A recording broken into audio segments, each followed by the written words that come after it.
प्रिय छात्रगण, मैं रमानुज तिवारी आज फिर आया हूं क्लास 10th के फिजिक्स सब्जेक्ट से एक नया टॉपिक लेकर के, जिस टॉपिक का नाम है प्रकाश का अपवर्तन। प्रकाश का अपवर्तन अर्थात रिफ्रैक्शन ऑफ लाइट। यह जो हमारा टॉपिक है सेकंड चैप्टर में पढ़ना है, चैप्टर सेकंड में पढ़ना है जो क्लास 10th के लिए है। तो आज हम इस चैप्टर के ऑब्जेक्टिव क्वेश्चन अर्थात एमसीक्यू क्वेश्चन को लाइव करने वाले हैं, जो अपने छात्रों को बुला करके प्रश्नों को पूछेंगे। लेकिन उससे पहले हम समझते हैं what is refraction of light, आखिर प्रकाश का अपवर्तन होता क्या है। तो देखिए, प्रकाश का अपवर्तन समझने से पहले हमें प्रकाश का प्रवर्तन समझना होगा। प्रकाश का प्रवर्तन हमने पिछले चैप्टर में पढ़ा था, उसका एक हमने वीडियो भी बनाया हुआ है, जिसका लिंक आपको इस वीडियो के डिस्क्रिप्शन में मिल जाएगा। तो हम सबसे पहले परावर्तन को समझ लेते हैं, थोड़ा सा इसको हम रिवीजन कर लेते हैं। परावर्तन क्या होता है, तो आप लोगों को पता है रिफ्लेक्शन, याद रहे परावर्तन का मतलब रिफ्लेक्शन और अपवर्तन का मतलब रिफ्रैक्शन। रिफ्लेक्शन और रिफ्रैक्शन। तो हम आज परावर्तन यानी कि रिफ्रैक्शन नहीं, रिफ्लेक्शन के बारे में। रिफ्लेक्शन यानी परावर्तन क्या होता है कि जब प्रकाश की किरण किसी चमकदार सतह परावर्तक सतह पर पड़ती है तो उस सतह से टकराने के बाद पुनः अपने ही दिशा में लौट जाती है। तो प्रकाश के लौटने की इस क्रिया को प्रकाश का परावर्तन कहते हैं।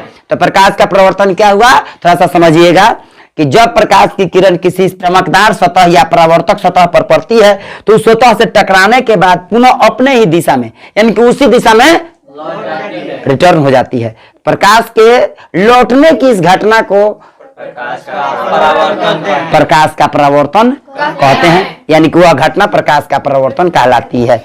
अपवर्तन, अब बात आता है प्रकाश का अपवर्तन, रिफ्रैक्शन ऑफ लाइट। ये अपवर्तन क्या है?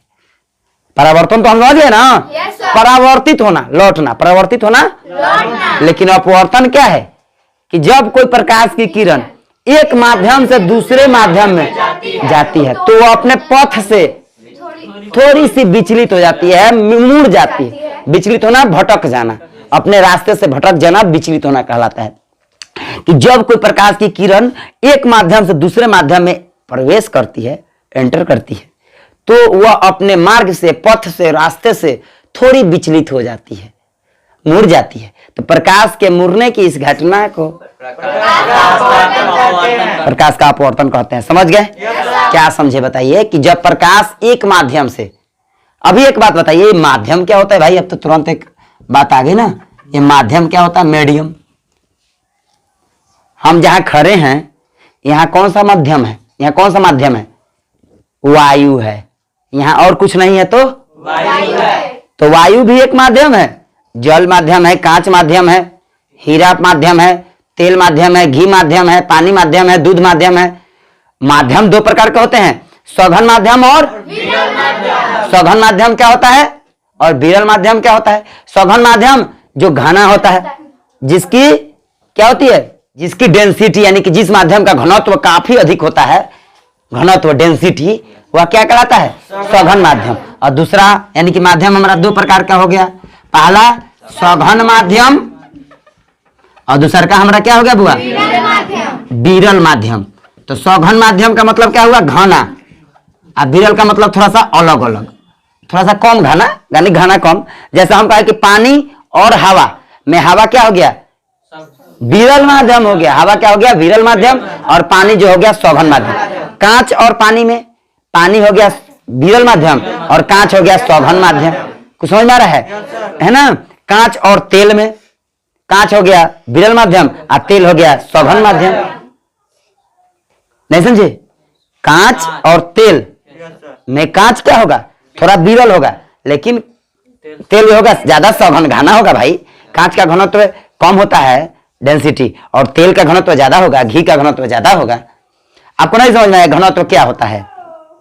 घनत्व का मतलब हो गया कि जैसे हम एक बर्तन है, एक हमारा ये गिलास है, चाहे नापना है, नापने का एक गिलास हो गया, हमारा बाल्टी हो गया, चाहे कुछ भी, इससे हम एक गिलास पानी, एक गिलास या एक बाल्टी पानी और एक गिलास घी, एक गिलास दूध, एक गिलास शहद, सब लेंगे कहिए गिलास, है ना? तो क्या आपको लगता है कि सबका वजन जो होगा समान होगा? तो अगर इस गिलास का अगर क्षमता है 250 ml, तो ये गिलास पानी को अगर वजन करेंगे तो 250 ml होगा। ये तो बात सही है, लेकिन क्या आपको लगता है कि 1 गिलास घी से नाप लें तो उसको जोखेंगे तो इसका वजन करेंगे तो 250 ग्राम होगा? बढ़ जाएगा, उसका घनत्व ज्यादा होगा, वह 1 गिलास घी ज्यादा हो जाएगा। 1 गिलास दूध अगर लेते हैं तो वह पानी के घनत्व के बराबर थोड़ा होगा, है ना, लेकिन थोड़ा सा ज्यादा हो जाएगा, पानी और दूध में थोड़ा सा का अंतर होता है, ज्यादा नहीं। लेकिन 1 गिलास शहद ले लें, ज्यादा होगा।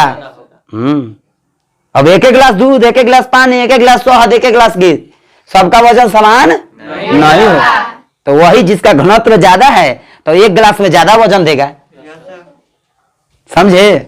यही कारण है कि दूध नाप के बिक रहा है लेकिन दही नाप के क्या है, दही का घनत्व ज्यादा होता है। अब 250 ग्राम का गिलास ले जाइए, चाहे 1 kg शीशी ले जाइए, उसमें घी भरवा लीजिए तो वो 1.5 kg घी हो जाएगा।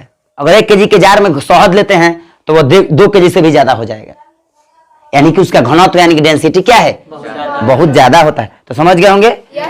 तो सघन माध्यम क्या हो गया और विरल माध्यम क्या हो गया? सघन यानी कि घना, अब विरल माध्यम यानी कि अलग अलग, जिसमें प्रकाश थोड़ा तेजी से जाए, है ना, वो थोड़ा सा विरल कहलाएगा। तो प्रकाश की किरण जब एक माध्यम से दूसरे माध्यम में प्रवेश करती है तो अपने पथ से विचलित हो जाती है, मुड़ जाती है। प्रकाश के विचलित होने की, मुड़ने की इस घटना को प्रकाश का, क्लियर हो गया? तो ये मुड़ना क्या है? अब सीधी सी बात है कि आप ऐसे चल रहे हैं, नॉर्मली आप चल रहे हैं ना, आप बीच में कुछ आ जाए, कोई ज्यादा भीड़ भाड़ वाला, तो आपको थोड़ा सा घसक के होने से तो जाना ही नहीं पड़ेगा। वही प्रकाश के साथ होती है। अगर वो एक माध्यम में सीधा चल रहा है तो ठीक है, लेकिन जैसे दूसरा माध्यम आएगा, अब वो माध्यम कैसा है ना, रुकावट पैदा कर रहा है कि और फ्री कर दे रहा है जाने में, तो उसके ऊपर डिपेंड करता है कि वह सघन है कि विरल है। तो अब इसका फिगर हम समझ लेते हैं। जैसे यह क्या हमारा माध्यम हो गया, ऊपर दूसरा माध्यम हो गया और नीचे, और यहां से एक प्रकाश की किरण हम चला रहे हैं, जैसे यहां से प्रकाश की किरण चली, तो ये प्रकाश की किरण क्या होगी, या तो इधर हो जाएगी या इधर हो जाएगी। तो ये सीधा इसको जाना चाहिए था, ये जाना चाहिए था सीधे, लेकिन या तो इधर मुड़ गई ना तो इधर मुड़ गई। तो कहने का मतलब क्या है कि प्रकाश यहां से जाना चाहिए, ऐसे गया और ऐसे मुड़ गया या ऐसे मुड़ गया, तो ये बीच में जो हुआ इस सतह से प्रकाश मुड़ गया, घूम गया ना, वही अपवर्तन कहलाता है। यानी कि प्रकाश जब एक माध्यम से दूसरे माध्यम में जाता है तो वो अपने पथ से थोड़ा विचलित हो जाता है। प्रकाश के विचलित होने के, मुड़ने की इस घटना को प्रकाश का। अब बात आती है कि प्रकाश जो है मुड़ेगा तो किस दिशा में मुड़ेगा, और प्रकाश मुड़ रहा है तो किधर मुड़ रहा है, इसका जानकारी हमें कहां से मिलेगा भाई? अभिलंब से। तो यह एक अभिलंब हो गया। अभिलंब का मतलब हो गया परपेंडिकुलर, लंब, सतह पर लंब होना चाहिए। तो जब प्रकाश एक माध्यम से दूसरे माध्यम में गया तो अभिलंब से दूर जा रहा है, यह अभिलंब यहां है और ये दूर जा रहा है, अभिलंब यह है, यह अभिलंब के नजदीक आ गया। तो कैसे पता चलेगा कि सघन माध्यम से विरल माध्यम में जा रहा है कि विरल माध्यम से सघन माध्यम में आ रहा है?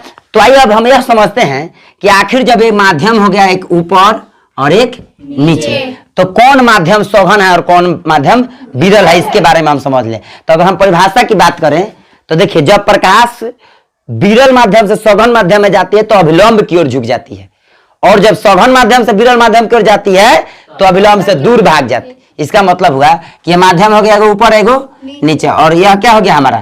अभिलंब हो गया, अभिलंब।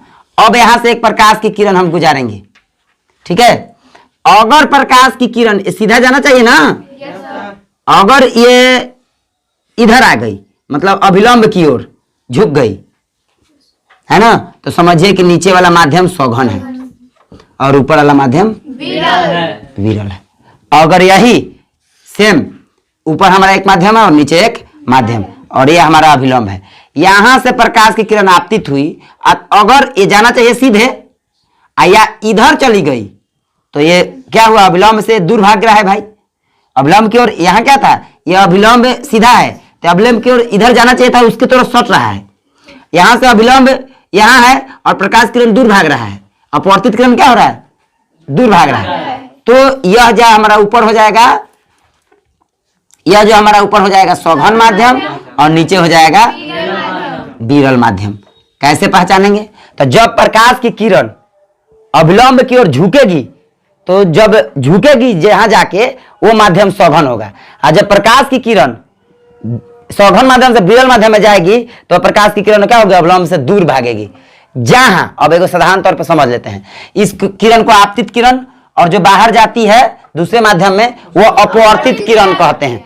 यानी कि किसी भी माध्यम में जो किरण आपतित होती है वो तो आपतित हो गई, जो किरण पड़ती है उस माध्यम पर, उस सतह पर, वो तो आपतित किरण हो गई। लेकिन सतह से टकराने के बाद अगर लौट गई तो परावर्तित, और सतह में प्रवेश कर गई, माध्यम है अगर पारदर्शी माध्यम, तो प्रवेश कर गई, तो जो प्रवेश करने के बाद जो निर्गत किरण होगी वह अपवर्तित। ठीक है, तो अब हमारी बात आती है कि आखिर आपतित किरण हो गए तो आपतन कोण क्या होता है। तो आपतित किरण और अभिलंब के बीच बने कोण को आपतन कोण कहते हैं, जिसको इंसिडेंस एंगल या एंगल ऑफ इंसिडेंस कहा जाता है, आई द्वारा सूचित कहता है। अब हमारा टॉपिक आता है अपवर्तन का नियम।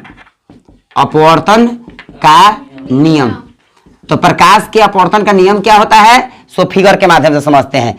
जैसे एक हमारा माध्यम हो गया, जब यहाँ पे कोई आपतित किरण होगी तो मान लीजिए कि अपवर्तित हो गई, और यह बीच में क्या है हमारा अभिलंब है, तो यह अभिलंब हो गया हमारा,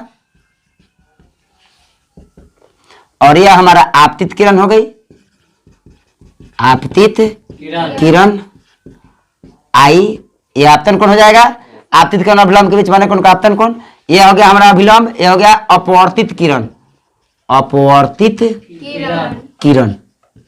तो क्या हो जाएगा हमारा, अपवर्तित किरण और अभिलंब के बीच बने कोण को अपवर्तन कोण, कोण आर हो गया। तो प्रकाश के अपवर्तन का नियम होता है कि आपतित किरण, अपवर्तित किरण और आपतन बिंदु पर डाला गया अभिलंब तीनों एक ही तल में होता है, ओ हो गया। दूसरा, आपतन कोण की जाया और अपवर्तन कोण की जाया का अनुपात एक नियतांक होता है, अर्थात एक नियत होता है, एक अचर राशि होती है। अर्थात साइन आई बटा साइन आर बराबर म्यू, जहां म्यू एक क्या है, नियतांक है। यही होता है प्रकाश के अपवर्तन का नियम। तो जो साइन आई या बटा साइन आर बराबर जो म्यू कहलाता है वही स्नेल का नियम कहलाता है। कौन सा नियम कहलाता है, स्नेल का नियम कहलाता है। स्नेल का नियम, भाई स्मेल का नियम नहीं, ऐसा सोचेगा कि स्मेल का नियम, स्नेल का नियम। स्नेल साइंटिस्ट थे, वैज्ञानिक थे, है ना, उन्होंने इस नियम का प्रतिपादन किया था, इसलिए स्नेल का नियम कहा जाता है। क्या होता है, तो प्रकाश का अपवर्तन के दो नियम होते हैं। प्रकाश का अपवर्तन में कितने नियम हो गए, पहला आपतित किरण, अपवर्तित किरण तथा आपतन बिंदु पर डाला गया अभिलंब तीनों एक ही तल में होते हैं। क्या हुआ, फिर समझिए, आपतित किरण, अपवर्तित किरण तथा आपतन बिंदु पर डाला गया अभिलंब तीनों एक ही तल में होते हैं। दूसरा नियम हो गया, पहला खत्म। दूसरा हो गया कि साइन आई बटा साइन आर बराबर म्यू, यानी कि आपतन कोण की जया। साइन का मतलब क्या होता है, जया, कॉस का हिंदी को जया, और टैन का हिंदी क्या होता है, स्पर्श। ठीक है, जान लीजिए, साइन का हिंदी क्या होता है, जया, और कॉस का हिंदी को जया, और टैन का हिंदी क्या होता है, स्पर्श, टैंजेंट जिसको बोला जाता है। फुल फॉर्म होता है साइन, कोसाइन और टैंजेंट, है ना। तो आइए, तो साइन आई यानी कि आपतन कोण की जया और अपवर्तन कोण की जया का अनुपात म्यू होता है, नियतांक होता है। तो आपको समझ में आ गया होगा कि प्रकाश का अपवर्तन क्या है और प्रकाश के अपवर्तन के कितने नियम होते हैं। बहुत ही इंपॉर्टेंट चैप्टर है। अब इसके बाद थोड़ा सा एक हम समझ लेते हैं कि ये प्रकाश क्या होता है। पिछले वीडियो में हमने पढ़ा नहीं था कि प्रकाश क्या है। तो प्रकाश एक प्रकार का ऊर्जा है ना, जो एक तरंग के रूप में गति करता है। प्रकाश की उपस्थिति में हम किसी वस्तु को देख पाते हैं। अगर प्रकाश नहीं हो तो हमारी आंखें किसी वस्तु को नहीं देख पाएंगी। तो प्रकाश की चाल कितनी होती है, 3 × 10 के पावर 8 मीटर प्रति सेकंड, यानी कि 3 लाख किलोमीटर। यह होते हैं कहाँ, निर्वात में। निर्वात किसे कहते हैं, जहाँ हाँ, जिस स्थान पर वायु भी न हो, कुछ तो हो चाहे न हो, वायु भी न हो, उस स्थान को निर्वात कहते हैं, जहां कुछ भी ना हो, यहां तक कि वायु भी ना। तो अब हमारा ये जो प्रकाश का अपवर्तन टॉपिक था, इसका कंसेप्ट आप लोगों का क्लियर हो गया होगा। तो देखिए, अब आगे देखिए, अपवर्तन में ही लेंस के बारे में पढ़ना है। प्रकाश के अपवर्तन में ही लेंस के बारे में पढ़ना है ना। तो अब हम आगे समझेंगे। तो चलिए अब देखते हैं हमारा जो अगला टॉपिक है, लेंस। लेंस क्या होता है, एक पारदर्शी कांच का टुकड़ा होता है। लेंस क्या होता है, है ना। जिसको अगर एक कांच से हो गया तो ठीक है, नहीं तो दो या दो से अधिक कांच को व्यवस्थित करके लेंस का निर्माण किया। जैसे सपोज दैट एक कांच ले लिए और ऊपर से एक और कांच रख दिए, तो साइड से हमारी काट के हटा देते हैं, तो देखिए तो बीच का हमारा क्या बच गया, ये इस रूप में बच गया। ये अगर हम मिटा देते हैं तो ये जो बच गया, तो ये क्या हो गया हमारा, लेंस हो गया। तो लेंस पारदर्शी कांच का टुकड़ा होता है। अब मान लीजिए एक लेंस हो गया, अब दूसरा एक कांच का टुकड़ा हो गया, है ना, एक दूसरा कांच का टुकड़ा हो गया, है ना। इन दोनों के बीच एक और कांच का टुकड़ा सेट कर दिया जाए और इन दोनों को, तो हमारा क्या बन गया, ये अभी लेंस बन गया। तो इस प्रकार हमारा लेंस की परिभाषा क्या हुई कि लेंस क्या होता है, पारदर्शी कांच का एक भाग होता है, टुकड़ा होता है, जो दो या अधिक या एक से अधिक पारदर्शी कांच के टुकड़ों को व्यवस्थित करके बनाया जाता है। उसमें आवश्यकता अनुसार अन्य पदार्थों का भी, पारदर्शी पदार्थों का, उसकी पावर को बढ़ाने या घटाने के लिए उसमें अन्य पदार्थों का भी यूज किया जाता है। समझ में आ रहा है ना, जिससे हमारे आंख के रोशनी के अनुसार चश्मा पहनना पड़ता है ना, तो उसकी पावर को, क्षमता को बढ़ाने या घटाने के लिए उसमें पदार्थ को भी भरना पड़ता है। तो वो थोड़ा सा आगे पढ़ेंगे, लेकिन इससे पहले हम समझते हैं। तो आइए, एक लेंस हमारा यह लेंस हुआ और एक यह लेंस हुआ, लेकिन इस दोनों लेंस का नाम क्या होता है। तो देखिए लेंस दो प्रकार का होता है। पहला उत्तल लेंस, ठीक है, जिसको कॉन्वेक्स लेंस कहा जाता है, कॉन्वेक्स लेंस। दूसरा का जो होता है हमारा अवतल लेंस होता है, अवतल लेंस, जिसको कॉनकेव लेंस बोला जाता है, कॉनकेव लेंस।